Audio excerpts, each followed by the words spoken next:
तो हम लोग नदियों पर चल रहे थे। तो नदियों में आपको पहले तो ये पता होना चाहिए कि कंडीशन क्या बनती है। देखो बेटा, जिस स्थान से नदियाँ निकलती हैं, जिस स्थान से नदियाँ निकलती हैं उसे याद रखिएगा बेटा, उसका उद्गम स्थान कहा जाता है। क्या कहते हैं बेटा? उसका उद्गम स्थान कहते हैं। जब ये दो भागों में अलग अलग बट जाती तो उसे हम डिस्ट्रीब्यूटरी या वितरिका के नाम से जानते हैं। तो जब ये दो भागों में अलग अलग आपकी बट गई तो इसे हम क्या बोलते हैं बेटा? वितरिका।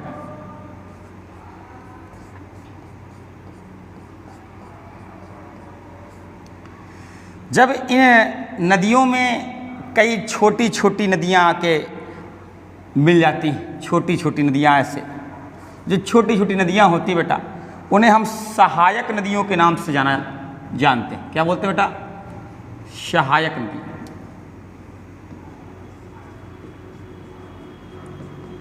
जब आप देखेंगे कि जैसे ही नदियों में छोटी छोटी सहायक नदियाँ अपना जल लेकर बढ़ेंगी तो अंततः ये जो नदियाँ होती हैं इनकी थोड़ा सा मोटाई बढ़ जाती है। ठीक है, जैसे आप लोग ज़्यादा खाना खाइए तो आपका भी शरीर मोटा हो जाएगा।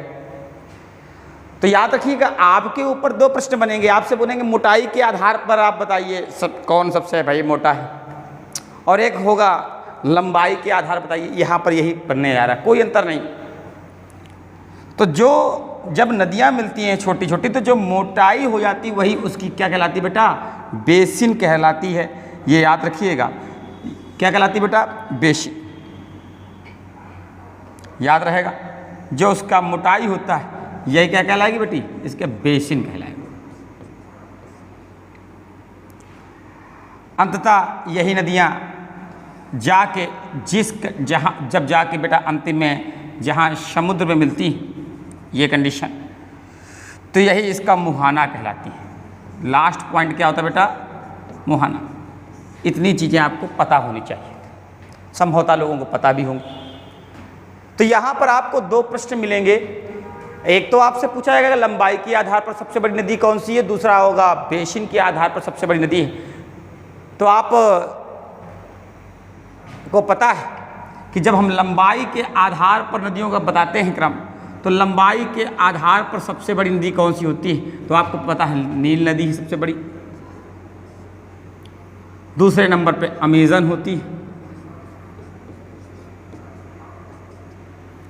है ना, तीसरे नंबर पे आपको फटाक से बताइए यांग यस्ती यंग,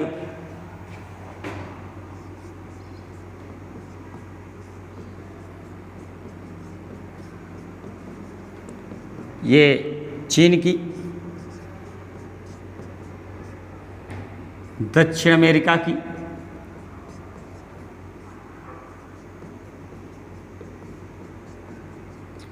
और अफ्रीका महाद्वीप की।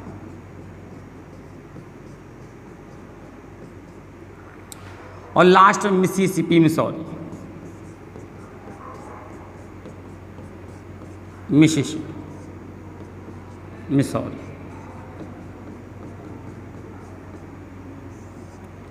यस, ये आपकी लंबाई के आधार पर चार सबसे बड़ी नदियां हैं। अब यहाँ पर एग्जामिनर कभी कभी थोड़ा सा आपके साथ गेम खेल लेता है, वो बोल देता है कि एशिया की सबसे बड़ी नदी बताइए। आपको पता है चाइना एशिया पे ही आता है, तो आंसर होगा यांग यस्ती यंग। अब यहाँ पर जब आपसे कभी भी बेसिन के आधार पर पूछे सबसे बड़ी नदी क्या है, तो बेसिन के आधार पर थोड़ा सा बस चेंजमेंट आ जाता है। बेसिन के आधार पर जब आपसे पूछेगा तो बेसिन के आधार पर अमेजन टॉप पे, लगभग 4000 नदियों का जल लेकर आगे बढ़ती बेटा। तो बेसिन के आधार पर सबसे बड़ी नदी कौन सी है? अमेजन। लेकिन अगर आपसे बेसिन के आधार पर जैसे कि भारत में पूछ रहे तो गंगा है, क्योंकि सबसे ज़्यादा सहायक नदियाँ उसके पास। ये प्रश्न आपसे पूछते हैं। बाकी मिसिसिपी मिसौरी पे आपसे एक बार पूछा गया था कि मिसिसिपी मिसौरी किस प्रकार के डेल्टे का निर्माण करती है, तो आपको पता है डेल्टा कैसा होता है बेटा? फटाक से बताइए, हम बता चुके हैं आपको, पंजाकार डेल्टा। पंजाकार डेल्टा। चूँकि आज हमको इसकी शब्दावली बता रहे हैं, नहीं तो आपको हम पंजाकार डेल्टा कब बनेगा, कहाँ बनेगा, कौन सी कंडीशन होगी वो बताएंगे, नदियाँ नहीं बताएंगे। नदियाँ तो आप कर ले जाओगे, आपको हम अगर ये बता, जरूरी थोड़ी ना इसी का केवल पंजाकार डेल्टा बनता है। तो आपको ये बताया जाएगा कि चापाकार डेल्टा कहाँ बनेगा, क्या कंडीशंस होनी चाहिए चापाकार डेल्टा बनने के लिए, और क्या कंडीशंस होनी चाहिए पंजाकार डेल्टा बनने के लिए। इसको आप जब हम डेल्टा का एक चैप्टर पढ़ाएंगे तो आपको उस पर पूरा विधिवत समझाएंगे। तो ये आपका हो गया बेटा अगला जो टॉपिक था नदियों से संबंधित शब्दावली। इसको फटाक से ऐसे ही बना लीजिए और ऐसे ही नोट कर लीजिए। बाकी जब चैप्टर ऐसे ही चैप्टर आपके बनते चलेंगे, जैसे आपको हमने पहला चैप्टर पढ़ाया था कल महाद्वीप, तो पूरा एक चैप्टर पूरा ख़त्म करेंगे। इसके बाद दूसरा द्वीप, इसके बाद पर्यायद्वीप एक चैप्टर पूरा होगा, और इसके बाद जलमंडल में महासागर पढ़ाएंगे, उसमें धाराएँ आराएँ से जितनी भी हैं वो सारी चीज़ें हम चलेंगे। तो ये नोट करने के बाद हेडिंग डाल दीजिए बेटा झील।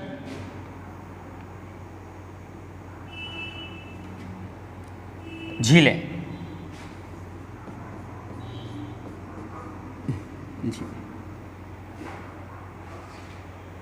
आपको पता है कि झीलों की कंडीशन क्या बनती है कि ऐसा जल जो चारों ओर स्थल खंडों से घिर जाए, इस प्रकार से वो क्या कहलाएंगी बेटा, झीलें कहलाएंगी।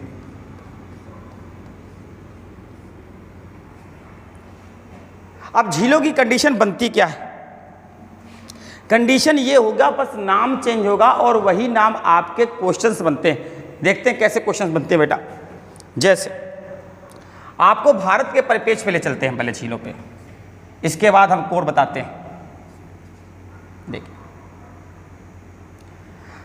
तो आज आप पहले हमसे एक चीज़ देखिए सीखेंगे कि पहले आप लोग जो सीमा का निर्धारण करते थे उसका आधार नदियाँ होती थी। नदियों के आधार पर ही पता लगता था कौन कहाँ किसका क्षेत्र है।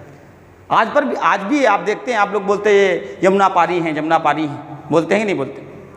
तो वैसे ही यहाँ पर देखने वाली बात बेटा ये है कि जो ये आपका नर्मदा नदी, इसके उत्तर का क्षेत्र है, इसे हम उत्तर भारत बोलते हैं,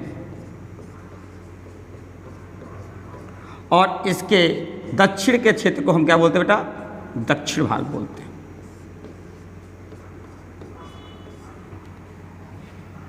बेटा ये कंडीशन कहां कहां पर कैसी आएगी आप इसको देखिए। तो ये कंडीशन में आप एक चीज देखेंगे बेटा कि उत्तर भारत में हम झीलों को झील ही कह देते हैं। उत्तर भारत में क्या बोल देते हैं, झीलों को झील ही बोलते हैं, यहां झील ही बोलते हैं, कोई अंतर नहीं। जैसे शेषनाग झील है, डिंडवाना झील, राजसमंद झील। हाँ, इन्हीं झीलों को कभी कभी क्वालिटीज़ में इस बार प्रश्न का कभी आ जाए कि कहाँ प्लाहा क्या होता है, तो जो राजस्थान की झीलें होती हैं उन्हें प्लाहा कहते हैं। कभी अगर प्लाहा आ जाए तो आप प्लाहा टिक कर देंगे, कहाँ बेटा, राजस्थान की झीलों। इन्हीं झीलों को दक्षिण भारत में, इन्हीं झीलों को बेटा यही स्थलाकृति है। दक्षिण भारत की जब बात कर देते हैं तो लैगून कहते हैं। क्या कहते हैं बेटा, आपसे पूछा जाए दक्षिण भारत की झीलों को किस नाम से जाना जाता है, लैगून। और यही जो लैगून होती है यही आपके केरल पे बेटा कयाल कहते हैं। क्या कहते हैं बेटा, कयाल। ये प्रश्न आपका आया था पुलिस पे। पुलिस में इस प्रकार का प्रश्न पूछा गया था कि केरल में स्थित समुद्री, भाई समुद्री झीलें क्या है, ये जो पानी जो समुद्र का है ये रिस के अंदर आ गया है और स्थलखंड में बैठ गया है। तो यहाँ पर स्थलखंड में बैठने के कारण ये, जैसे हम लोग कभी कभी देखिएगा, आप लोग जब गंगा में जाते हैं तो हम लोग की आदत क्या होती है कि हाथ से खोदना स्टार्ट कर देते हैं, तो आप देखिए वहाँ पानी आ जाता है। वही तो है, वही जब बड़े आकार में पानी आ गया तो हमने उसको झील बोल दिया। तो केरल में स्थित झीलों को क्या कहा जाता है बेटा, कयाल। इतनी बात समझ में आई। इसके बाद झीलों के 2-3 प्रकार और भी होते हैं, जैसे क्रेटर झीलें किन्हें कहते हैं। तो क्रेटर झीलों में आप देखेंगे, क्रेटर झीलें, पहली बात तो समझिए क्रेटर होता क्या या काल्डेरा झीलें क्या होती। आपको सब पता है कि ये ज्वालामुखी का जो छोटा मुख होता है उसे हम क्रेटर कहते हैं, और जो ज्वालामुखी का बड़ा मुख होता है उसे हम काल्डेरा कहते हैं। क्या कहते हैं बेटा? छोटे मुख को क्या बोला बेटा? क्रेटर, और बड़े मुख को क्या बोला बेटा? काल्डेरा। ठीक है ना? ये छोटा मुंह है क्रेटर, बड़ा हो गया काल्डेरा। मतलब कि ये कंडीशन काल्डेरा की तब बनेगी जब इसके अंदर की आग लगभग समाप्त हो चुकी होगी।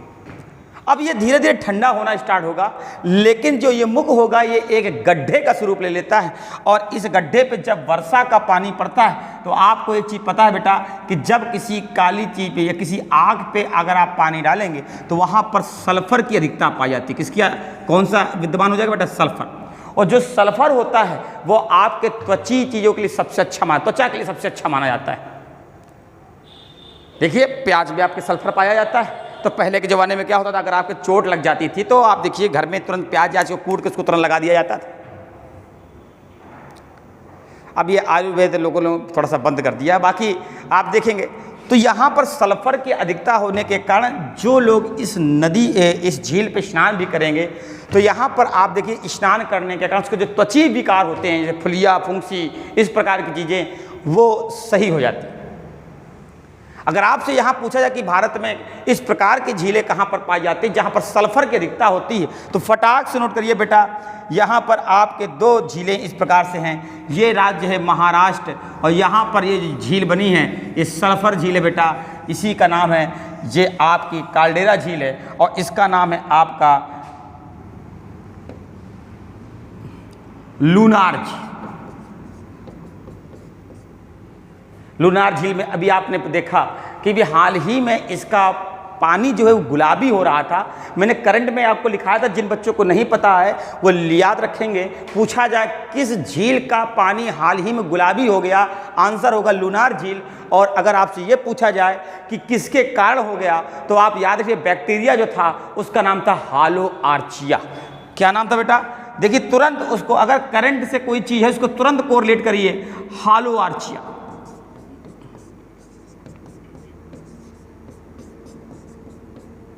हालो आर्चिया नामक बैक्टीरिया के कारण इसका रंग कैसा हो गया था बेटा? गुलाबी हो गया। तो बात आई कि क्या एक इस प्रकार की जो सल्फर नुमा झीलें क्या भारत में एक ही हैं? तो नहीं, ऐसा नहीं है बेटा।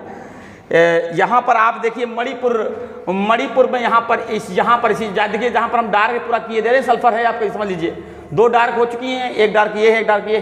तो मणिपुर की यहाँ लोकटक झील बेटा, मणिपुर की जो लोकटक झील होती है इसको भी सल्फर नुमा झीलों में हम काउंट करते हैं। यहाँ पर भी सल्फर की अधिकता पाई जाती है, मतलब यहाँ पर भी आप स्नान करेंगे तो जो आप त्वचा संबंधित विकार हैं वो दूर होंगे। हाँ, लोकटक झील के बारे में थोड़ा सा पूछा गया बेटा, कभी भी अगर आप कंफ्यूजन मत हो, तैरने वाला कोई भी चीज़ पूछे तो आप सीधे यहीं आंसर मार दीजिएगा, तैरने वाला कुछ भी। हाँ, तैरने वाला पार, कैंपुल, लैंप जाओ, या फिर आपसे पूछा जाए तैरने वाला माकान। हाँ, तैरने वाले माकान को क्या कहते हैं, फटाक से लिख के बताइए। जो टेट सुपर टेट की तैयारी कर रहे हैं उनके कहने ये पेपर लगभग क्वेश्चन आता रहता है। तैरने वाला जो माकान होने उन्हें हम फूमिड कहते हैं। क्या कहते हैं बेटा? फूमिड। फटाक से नोट करिए इसको। तो आपने यहाँ पर देखा बेटा, आपसे अगर पूछा जाए, एक बार फिर रिकॉल कराते हैं, आपसे पूछा जाए प्लाहा नामक झीलें कहाँ हैं, तो राजस्थान में। आपसे पूछा जाए कि लैगून कहाँ बोलते हैं, तो दक्षिण भारत की झीलों को लैगून कहते हैं। इन्हीं लैगूनों को केरल में कयाल कहते हैं। सल्फर की झीलें आपकी महाराष्ट्र की लूनार झील है, जो कि अभी हाल ही में आलो आर्चिया के कारण लगातार चर्चा का केंद्र विषय बनी रही। और इसी प्रकार मणिपुर की आपकी क्या हो गई, लोकटक झील। ये बातें समझ में आई? सब लोग इसी प्रकार से फ्रेमिंग, इसी प्रकार से चित्र बनाइए ताकि आप कोरिलेट कर सके। हाँ, काल्डेरा ये होता है, क्रेटर ये होता है। बाकी ज्वालामुखी में हम आपको बहुत कुछ बताएंगे, अभी तो ये स्टार्टिंग है बेटा। ये तो आप 10% भी नहीं पढ़ रहे हैं अब आप हमसे। अब इसका बहुत मज़ा आने वाली है आपको। ये नोट कर लिया हो आपने, तुरंत आप इसको नोट करेंगे। अगर आपको प्रॉब्लम आ रही है, इसको बार बार बैक होकर 2-3 बार देखिए, दिमाग में एकदम बैठा लीजिए इस चीज़ को, ठीक है। इससे क्वेश्चन आपके आएंगे जरूर। बाकी झीलों पर